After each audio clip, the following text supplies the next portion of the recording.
Bismillahirrahmanirrahim. Baik, pada video kali ini kita memasuki pembahasan yang kedua mengenai pencerminan. Sebelumnya telah diuraikan mengenai transformasi. Untuk itu kita akan membahas terlebih dahulu mengenai definisi dari pencerminan. Sebenarnya pencerminan ini adalah serupa juga dengan pencerminan yang telah dibahas di sekolah menengah sebelumnya.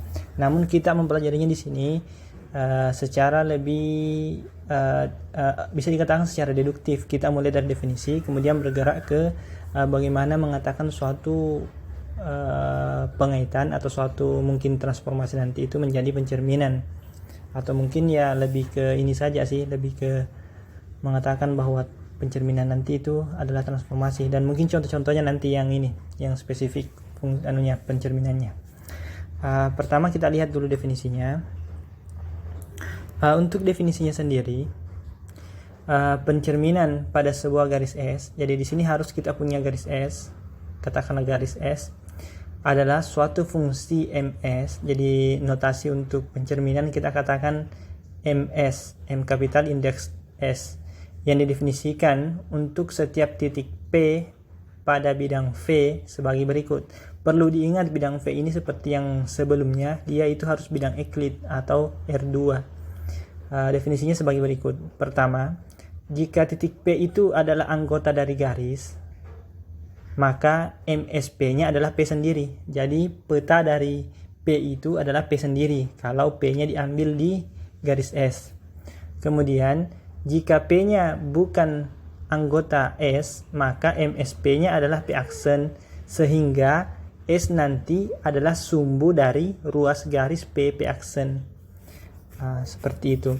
Saya kira kalau kita mau ini menggambarkan secara geometrisnya itu bisa dibayangkan seperti ini. Katakanlah berarti di sini, sebelumnya saya ingin memberikan keterangan. S ini nantilah yang kita katakan sebagai cerminnya. Maka kita bisa katakan di sini pencerminan pada garis S dengan notasi ms. Di sini garis S-nya dinamakan sebagai sumbu pencerminan atau cermin. Ini. Baik, kita coba lihat dulu ininya. Ilustrasinya seperti apa. Katakanlah kita punya cermin ini. Misalnya ini cerminnya. Kita punya cerminnya seperti ini misalnya. Kemudian misalnya kita punya titik. Di sini aturan pertama, jika P ini cermin S, jika P-nya itu di sini, maka begitu juga bayangannya, MSP juga sama di situ juga. Kemudian kalau P-nya itu tidak di S, katakanlah kita punya titik lain, misalnya Q di sini, Q di sebelah sini, maka aturannya bayangannya itu mesti merupakan ini titik, sehingga S nanti merupakan sumbu dari P bayangan itu. Berarti Q aksennya kira-kira kita buat seperti ini. Ini harus sama panjang dengan ini siku-siku karena pencerminan. Ini Q aksennya atau MSQ-nya. Ya, gambarannya seperti itu. Nanti juga mungkin akan diberikan yang bentuknya dalam bentuk analitiknya. Jadi mungkin cerminnya berupa persamaan garis, atau cerminnya dalam bentuk persamaan, kemudian titik-titiknya dalam bentuk koordinat juga akan diberikan selanjutnya.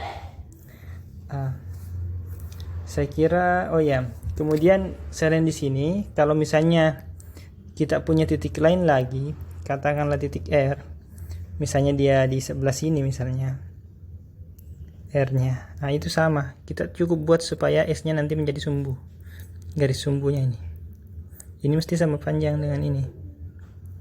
Kan namanya garis sumbu, berarti harus sama panjang. Inilah R aksennya, yang mana dia adalah pencerminan di titik R dengan cerminnya itu S. Seperti itu kurang lebih mengenai definisinya. Untuk nanti pembahasan selanjutnya kita akan lihat bagaimana dengan pencerminan ini, apakah dia transformasi atau bukan. Saya kira untuk definisinya cukup seperti itu.